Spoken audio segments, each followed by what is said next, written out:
আমি ওসমান হাদি। আপনারা যারা আমাকে চেনেন বা আমার ব্যাপারে কিছুটা খোঁজ খবর রাখেন, দীর্ঘদিন ধরে বিভিন্ন পোস্টের কমেন্টে এবং আমাদের ইনবক্সে প্রচুর টেক্সট করেছেন অনেকেই চান যে ছোটবেলা থেকে এখন পর্যন্ত আমরা যেভাবে বেড়ে উঠেছি আমি এই গল্পটা শুনতে চান। তো বিভিন্ন শোতে পডকাস্টে কখনো কখনো আংশিক গল্প করার সুযোগ হয়েছে, কিন্তু যেহেতু এই গল্পটা বড়, তো জীবনের গল্প তো একটা শোতে বা একটা সিজনেও বলা খুব কঠিন। এরপরেও যেটুকুন একান্ত বলা যায় সিগনিফিকেন্ট গল্পগুলো, সময়গুলো, আমাদের বেড়ে ওঠার গল্প, এটা আপনাদের সাথে শেয়ার করতে চাই। এটা খুব সিরিয়াস কোনো শো না, সেটা হচ্ছে খুবই গল্পচ্ছলে জীবনের বিভিন্ন এলোমেলো গল্প করব, হয়তো সিকোয়েন্স মেনটেন করতে পারবো না। আমার ধারণা বেশ কিছু গল্পের ছোট ছোট সূত্র ধরে আপনাদের সাথে যখন রাস্তাঘাটে দেখা হবে বা অনেক বড় গল্পের সুযোগ হবে, তখন এই গল্পগুলোকে ধরে আমরা আরও লম্বা গল্প করবার সুযোগ পাবো এবং আপনাদেরও জীবনের গল্প শুনতে পাবো। কারণ ব্যক্তিগত পাঠক হিসেবে আমার লাইফের সব থেকে আমার পছন্দের জনরা হলো অটোবায়োগ্রাফি। যত মানুষ আছে, যত কবি, সাহিত্যিক, লেখক, তাদের অটোবায়োগ্রাফি পড়া আমার জন্য অত্যন্ত পছন্দের। সুতরাং আজকে আমি যে গল্পটা বলছি অটোবায়োগ্রাফির মতো করে, আশা করি আপনাদের ভালো লাগবে। আমার জন্ম 1993 সালে ঝালকাঠি জেলার নলছিটিতে, যেটা বৃহত্তর বরিশালের অংশ। আমার আব্বা আমার নলছিটি উপজেলার শহরের মাদ্রাসার ভাইস প্রিন্সিপাল ছিলেন এবং শহরের খুবই বহুল পরিচিত মসজিদ খাসমহল জামি মসজিদের ইমাম ও খতিব ছিলেন।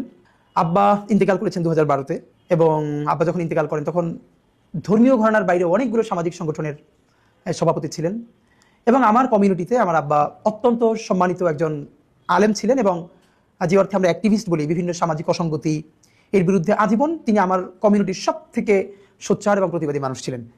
তার নাম শরীফ মাওলানা আব্দুল হাদি। আমার উপজেলাতে যে কেউ তাকে হাদি হুজুর নামে চিনবেন আশা করি ইনশাল্লাহ। আমার মা বেঁচে আছেন, তার জন্য দোয়া চাই। আমার মা একজন হাউসওয়াইফ এবং মানে তার কাছ থেকে আসলে মায়ের গল্প অন্য একদিন কোনোদিন বলবো, যে মা যেহেতু এখনো আছেন। আব্বার গল্প বেশি বলি এই জন্য বিভিন্ন জায়গায়, যে আব্বা নাই তো যে যখন থাকে না তার অনুপস্থিতি বেশি টের পাওয়া যায়। তো এই জন্য হয়তো দেখবেন আমি কখনো সুযোগ পেলে আব্বার গল্প এই জন্য বলি যে এছাড়া আমার ব্যক্তিগত জীবনে আব্বার ইম্প্যাক্ট ভীষণ ভীষণ প্রভাব আমার জীবনে, আমাদের ভাই বোনদের জীবনে। আমরা 6 ভাই বোন, আমি সবার ছোট। আমার সবার বড় বোন, তার হাজব্যান্ড, তিনি একটি মাদ্রাসার প্রিন্সিপাল নলছিটিতেই। তারপরে আমার বড় ভাই ডক্টর মাওলানা আবু বকর সিদ্দিক। আমি ইচ্ছে করি আজকে খুব একদম খুঁটিয়ে খুঁটিয়ে বলছি যাতে করে আপনারা আর কোনো মানে না থাকে যে এই ব্যাপারটা জানতে পারলে ভালো হতো। ডক্টর মাওলানা আবু বকর সিদ্দিক উনি বরিশাল শহরে বাগিয়া আলামিন কামিল মাদ্রাসার প্রিন্সিপাল এবং বাংলাদেশের অত্যন্ত কয়েকটা খুব দৃষ্টিনন্দন এবং গুরুত্বপূর্ণ মসজিদের একটি হচ্ছে বাইতুল আমান জামে মসজিদ বরিশালে, যেটা সারা বাংলাদেশ থেকে মানুষ ওখানে নামাজ পড়তে যান অনেকেই, তো সেটারও খতিব। তারপরে আমার বোন, যার বাসায় থেকে তিনি ঢাকাতেই থাকেন এবং আমার দুলাভাই একটি প্রাইভেট ফার্মে জব করেন দীর্ঘদিন ধরে। আমার এই বোনের বাসা থেকে আমি মূলত ঢাকা বিশ্ববিদ্যালয়ে পড়াশোনা করেছি। তারপরে আমার আরেকজন বোন, তিনি শিক্ষক, নলছিটিতেই থাকেন। তারপরে আমার আরেক ভাই, তিনি হচ্ছেন ইন্টারন্যাশনাল মেডিকেল ট্যুরিজম করেন, ঢাকাতেই থাকেন। এবং সর্বশেষে আমি। গল্পচ্ছলে এই জন্য বলা যে আলহামদুলিল্লাহ আমার পরিবারের যদি এক কথায় বলি, আমার পরিবারের মানে আমরা 6 ভাই বোন, আমার আব্বা আম্মা, এর বাইরে আমার নানার কথা যদি বলি, তিনি পুরো বরিশালের একজন বিখ্যাত আলেমী দ্বীন ছিলেন। দেওবন্দ থেকে উনি পড়াশোনা শেষ করে বরিশালের একটি বড় মাদ্রাসার মুহাদ্দিস ছিলেন। দক্ষিণবঙ্গে ওনার হাজার হাজার স্টুডেন্ট আছে এবং উনি খুবই সম্ভ্রান্ত একজন আলেম ছিলেন বরিশাল শহরের। আমার নানার দিকের মানে মায়ের দিকের যত আত্মীয় স্বজন, আমার বাবার দিকের, আমার দাদা বাড়ির যত আত্মীয় স্বজন, মানে আমাদের পরিবারটা পুরো একটা শিক্ষক পরিবার। এই জন্য বলা যে আমার মানে আমরা 6 ভাই বোন, আমার আব্বা, তারপরে আমার দুলাভাইয়েরা, এরা তো ম্যাক্সিমামই টিচারের বাইরেও আমার চাচা, ফুপা, এদের প্রায় সবাই শিক্ষক। আবার আমার নানা বাড়িরও আমার খালুরা, আমার মামারা, এরাও প্রায় সবাই শিক্ষক। সেই হিসেবে একদম মানে আমাদের পুরো জার্নিটাই একটা শিক্ষক পরিবারের সাথে, শিক্ষক পরিবারে বেড়ে ওঠা। পড়াশোনার ক্ষেত্রে একটু যেটা বলা যে আমি জীবনে যদি খুব ব্লেসড, আল্লাহ তাআলার ভীষণ রহমত প্রাপ্ত একজন আমি মনে করি। এই জন্য কারণ আল্লাহ অনেককেই ভালো পরিবার দেয়, ভালো শিক্ষা প্রতিষ্ঠান হয় না, আবার ভালো পরিবার এবং শিক্ষা প্রতিষ্ঠান হয়, অনেকের জীবনে খুব ভালো বন্ধু হয় না। আমি সম্ভবত আল্লাহর সেই সব রহমত প্রাপ্ত বান্দাদের একজন, যার প্যারালালি আমি জীবনের শ্রেষ্ঠ 3টা জিনিস পেয়েছি। প্রথমত আমার পরিবার। এই জন্য বলা যে মানে শুধু পরিবার না, যে আমার আজকের যে গ্রুমিং, আজকের যে বেড়ে ওঠা, এর বুনিয়াদটা পরিবারে, শুধু পরিবারে না, চর্চাটা ভীষণভাবে। এরপরে আমার শিক্ষা প্রতিষ্ঠান, যেটা নিয়ে একটু পরে লম্বা গল্প করবো। এর সাথে আমি যাদের কথা আজকে বলতে চাই, আমার বন্ধুরা। সেই ছোটবেলা থেকে আজ পর্যন্ত আমি এত ভালো বন্ধু জীবনে পেয়েছি, যারা এখন অনেকে সারা বাংলাদেশের অনেকে ইউনিভার্সিটির টিচার, ডাক্তার, ইঞ্জিনিয়ার, বিভিন্ন জায়গায় অনেকে চাকরি বাকরি করছেন, যে যার জায়গায় খুব বেশি দেশের জন্য কন্ট্রিবিউট করছেন। তো আমার বন্ধুরা এবং ছোটবেলা থেকে আজ পর্যন্ত যারা আমাকে ভীষণ ভীষণ ভীষণ ভালোবাসে, সাপোর্ট করে। তো যেটা আমার জীবনের সব থেকে বড় আনন্দের, আমরা বিশেষ করে ভাই বোন আমরা সবাই, আমরা 6 ভাই বোনের মধ্যে 4 ভাই বোনই হোস্টেলে থেকে পড়াশোনা করেছি। আমারটা একটু পরে বলছি। আমার বড় ভাই, তিনি একই সাথে মাদ্রাসা থেকে কামিল পাস করে বোর্ড স্টান করেছেন প্রতিবারে। তারপরে কুষ্টিয়া ইসলামী বিশ্ববিদ্যালয় থেকেও আবার পড়াশোনা শেষ করেছেন এবং ওখান থেকে পিএইচডি শেষ করেছেন, এবং তিনি অনার্স মাস্টার্সে ফার্স্ট ক্লাস ফার্স্ট হয়ে রাষ্ট্রপতির কাছ থেকে স্বর্ণপদক প্রাপ্ত হয়েছেন। আমার মেজো ভাই, তিনিও জগন্নাথ বিশ্ববিদ্যালয় থেকে তার ডিপার্টমেন্টে ফার্স্ট ক্লাস ফার্স্ট হয়েছেন এবং ডিনস অ্যাওয়ার্ড পেয়েছেন। আমার ছোট আপু, যে আমার ইমিডিয়েট বড়, সেও আলিম, মানে ইন্টার পরীক্ষায় বাংলাদেশের সমৃদ্ধ মেধা তালিকায় মাদ্রাসা শিক্ষা বোর্ডে মেয়েদের মধ্যে প্রথম স্থান অধিকার করেছিল। আর আমার পড়াশোনাটা হচ্ছে এগুলো এই জন্য বলা যে আমাদের এই জার্নিটা, আমরা ভাই বোন, আমাদের পড়াশোনা আমাদেরকে এভাবে গ্রো করতে সাহায্য করেছে। এই জন্য একদম ঘরের গল্প আপনাদের সাথে করছি, যাতে লম্বা সময় নিয়ে কেউ চাইলে শুনতে পারেন। আমি ক্লাস 1 to 3 আমি আমার নলছিটিতে আব্বার মাদ্রাসায় পড়েছি। 1 to 3 পড়বার পরে আমি বাংলাদেশের সেরা হাতে গোনা কয়েকটি মাদ্রাসার একটি হচ্ছে ঝালকাঠি এনএস কামিল মাদ্রাসা, যেটা অনেকে নেসারাবাদ মাদ্রাসা নামে পরিচিত। এটা হচ্ছে আমার জেলা শহরে, আমার বাড়ি উপজেলাতে।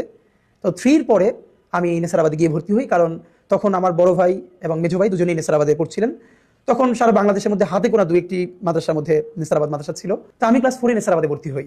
তো তার আগে 1 to 3 ছোট কিছু যে গল্প বলে যাওয়া দরকার। আব্বা মাদ্রাসায় পড়েছি, বাসা থেকে, যেহেতু আমাদের বাসা নলছিটি শহরেই ছিল, একদম মাদ্রাসা থেকে কাছে।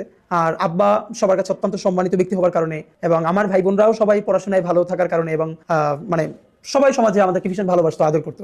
আমরা ভীষণ স্নেহ পেয়ে বড় হয়েছি পুরো সোসাইটির। তো আমি এখন যে গল্পটা সবথেকে আমার জন্য গুরুত্বপূর্ণ, সেটা হলো এই যে অনেকে জিজ্ঞেস করে যে আমাদের এই যে আজকে পলিটিক্যাল কনসাসনেস এটা গ্রো করলো কিভাবে। আমি এটা অনেকবার বলেছি, বিভিন্ন সাথে আজকেও বলি, যে আমার পলিটিক্যাল গ্রুমিং এর সাথে বিএনপির নামটা ভীষণভাবে জড়িত। নলছিটিতে কুড়িপট্টিতে আমাদের বাসা ছিল, যেটা নদী ভাঙনে আমাদের বাড়িটা ভেঙে গেছে। এটা আমাদের জীবনের বড় ট্র্যাজেডি। কুড়িপট্টিতে আমাদের বাসা থেকে 1 মিনিট দূরত্বে আমাদের উপজেলা বিএনপির অফিস ছিল। এবং আমার খুব মনে আছে যে আমার সাথে বন্ধুরা যখন দিনে খেলাধুলা করতে যেত, অফকোর্স আমিও খেলতে যেতাম, কিন্তু দেখা গেছে অন্য গল্প বা আড্ডার সময় আমি কম, যে আমি বিএনপি অফিসে গিয়ে বসে থাকতাম। বড় ভাইয়েরা, ছাত্রদলের বড় ভাইয়েরা গল্প করতেন, বিভিন্ন পলিটিক্যাল গল্প করতেন, আমি পাশে বসে সেই গল্প শুনতাম। সুবিধা ছিল যেহেতু আব্বাকে সবাই খুব সম্মান করতো, আমাদের পরিবারের একটা আমাদের প্রতি সবার ভালোবাসা ছিল। তা আমি গেলে সবাই পার্টি অফিসে আদর করতো, বসতে দিত। তো আজকে আমার খুব মনে পড়তেছে যে আমি তো প্রচুর চা খাই। এই কথাটা মানে এখন বলতেছি এই জন্য, আমার সাথে যারা থাকে আপনি জানেন যে প্রচুর চা খাই। তো সেদিনকে কিছুদিন আগে শাহবাগে সকালে গেছি একটা কাজে, দেখি 7 বা 6 একটা মেয়ে ওই স্কুলে যাবে, দাঁড়িয়ে আছে ওখানে গার্ডিয়ানের সাথে। তো মনে হয় সম্ভবত বাস আসতে দেরি করতেছে, স্কুল বাস।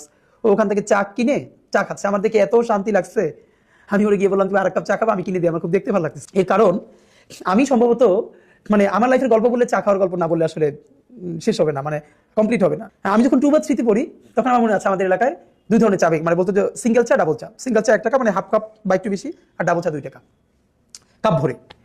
তো সেই আমলে আমি কাউরি দেখিনি আমার বয়সের যে দোকানে গিয়ে চা খেত। আমি দোকানে যেতাম, ডাবল চা নিতাম, এবং পিরিচির উপরে চা ঢেলে পায়ের উপরে পা তুলে তারপরে খেতাম ক্লাস 2 3 বড় আমার দিকে তাকাই দেখতেন, আমার ভীষণ ভালো লাগতো যে আমি দোকানে চা খেতে যাচ্ছি। তো সেই যে চা খাওয়া শুরু, তারপর থেকে তো মানে এখন পর্যন্ত চায়ের উপরে আছি। যে গল্পটা বলা দরকার সেটা হলো, যখন 2 3 পড়ি বিএনপি অফিসে, তখন বিএনপি বিরোধী দল, সম্ভবত 2000 সন এরকম চলে, 1999 2000 এরকম। তখন মানে দেশে যে রাজনীতির পরিবেশটা ছিল, এটা আমি এখন খুব আজ করতে পারি এই জন্য, যেহেতু আমার একটা মফস্বল শহরে বেড়ে ওঠা।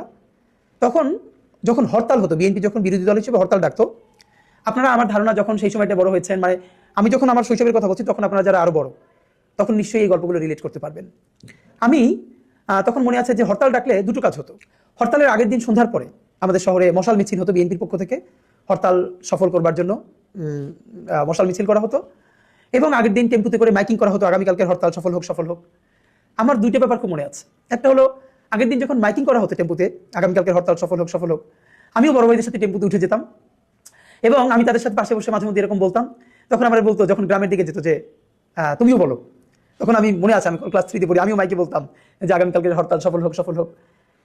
সন্ধ্যার পরে মশাল মিছিলটা আমার জীবনে ভীষণ ইম্প্যাক্ট ফেলছে। আপনারা জানেন যে আমরা যখন এই সময়টা বড় হয়েছি, মফস্বল শহরের নিয়ম ছিল বিকেলে যেথায় যাই, খেলাধুলা করি, মাগরিবের আজানের সাথে সাথে বাসায় ফিরতে হবে। তো মশাল মিছিল যেদিন হবে, আমার তো সেই মিছিলে থাকতেই হবে এবং দেখতে হবে। তো বাসায় ফেরা যাবে না, এবং না ফিরলে তো অবশ্যই মার খেতে হবে। সেই মাইরের ঝুঁকি নিয়ে আমি বিএনপির অফিসে বসে থাকতাম। সন্ধ্যার পরে মশাল মিছিল শুরু হতো, সেই মশাল মিছিল করতাম, আবার লুকাই লুকাই করতে হতো, কারণ এর মধ্যে আব্বা বা বাসার অন্যরা দেখে ফেলে তো ধরে ফেলবে। তো মশাল মিছিল শেষে সবাই যখন বাসায় ফিরতো, আমি ফিরতাম না। এর কারণ হলো, নলছিটির চৌমাথা আছে, যেখানে মিছিলটা শেষ হয়ে সংক্ষিপ্ত একটা বক্তৃতা হতো, সেখানে খুব কম লোক থাকতো, 20-30 জন। ওইখানে আবার কয়েকজন সংক্ষিপ্ত বক্তৃতা করে প্রোগ্রামটা শেষ করতেন। আমার ভীষণ মনে আছে একজনের কথা, আমি অনেকবার বলেছি, তখনকার নলছিটি ছাত্র দলের সভাপতি তৌহিদ আলম মান্না ভাই।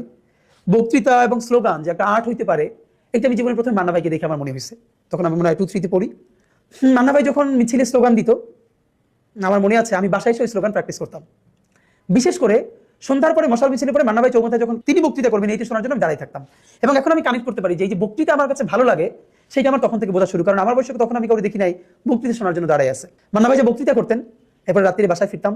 আমরা ফ্লাস্ক, আপনারা জানেন ফ্লাস্ক ভেঙে গেলে ফ্লাস্কের উপরে যে মানে কি বলবো যে খোসাটা আছে, এইটা মুখের দ্বারে ধরে কথা বললে অনেক শব্দ হয় মাইকের মতো কাছাকাছি।